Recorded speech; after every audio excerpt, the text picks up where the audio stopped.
Ranya Rao gold smuggling case మరో మలుపు తిరిగింది. రన్యారావు సవతి తండ్రి రామచంద్రరావుకు డిఆర్ఏ సమన్లు జారీ చేసింది.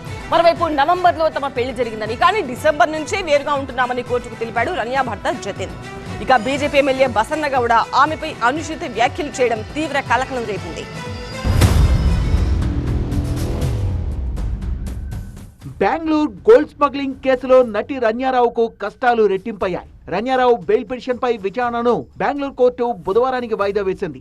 రన్యారావుతో పెళ్లి విషయంపై ఆమె భర్త జతిన్ హుక్కేరి కోర్టుకు సంచలన విషయాల్ని వెల్లడించారు. రన్యతో తనకు గత నవంబర్లో పెళ్లి జరిగిందని, కానీ డిసెంబర్ నుంచే తాము విడిగా ఉంటున్నామని కోర్టుకు తెలిపారు. కాకపోతే తాము అధికారికంగా విడిపోలేదని, కొన్ని కారణాల వల్ల వేరుగా ఉంటున్నామని చెప్పారు.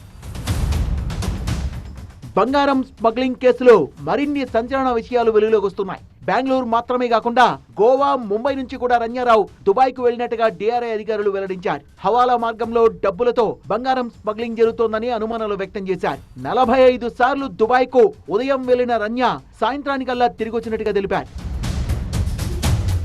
గోల్డ్ స్మగ్లింగ్ కేసులో రన్యారావు భర్త జతిన్ పై ఈ నెల 24వ తేదీ వరకు ఎలాంటి చర్యలు తీసుకోవద్దని కర్ణాటక హైకోర్టు ఆదేశాలు ఇచ్చింది. జతిన్ కు వ్యతిరేకంగా పిటిషన్ వేస్తామని డిఆర్ఐ అధికారులు వెల్లడించారు. నవంబర్లో బెంగళూరులోని హోటల్ తాజ్ వెస్ట్ ఎండ్ లో రన్యా జతిన్ల వివాహం జరిగింది. ఇలా ఉంటే రన్యారావుపై బీజేపీ ఎమ్మెల్యే బసన్నగౌడ్ పాటిల్ వివాదాస్పద వ్యాఖ్యలు చేశారు. ఆమె తన శరీరంలోని అన్ని భాగాల్లో బంగారాన్ని దాచి స్మగ్లింగ్ చేసిందన్నారు. ನಮ್ಗೇನು ಮಾತಾಡ್ಸ ಸಚಿವರೇ ನೋಡ್ರಿ ಸದಂತ ಹೇಳ್ತೀವಿ ಯಾರ್ಯಾರು ಅದಾರ ಆ ರನ್ಯಾನ್ ಜೋಡ ಯಾರ್ಯಾರ್ದು ಸಂಬಂಧ ಅದಾವು, ಆಕೆಗೆ ಏನೇನು ಸೆಕ್ಯೂರಿಟಿ ಕೊಟ್ಟರೆ ಎಲ್ಲಾನು ಮಾಹಿತಿ ತೊಗೊಂಡಿವಿ. ಗೋಲ್ಡ್ ಎಲ್ಲಿ ತಂದ್ರು, ಗೋಲ್ಡ್ ಯಾವ್ಯಾವ ತೂತನಾಗಿ ಇಟ್ಕೊಂಡು ತಂದ್ರು ಎಲ್ಲ. రన్యారావు 12 కేజీల గోల్డ్ స్మగ్లింగ్ కేసులో డిఆర్ఐ అధికారులు బెంగళూరు ఎయిర్పోర్ట్ లో ఆమెను అరెస్ట్ చేశారు. అప్పటి నుంచి ఈ కేసు సంచలనంగా మారింది.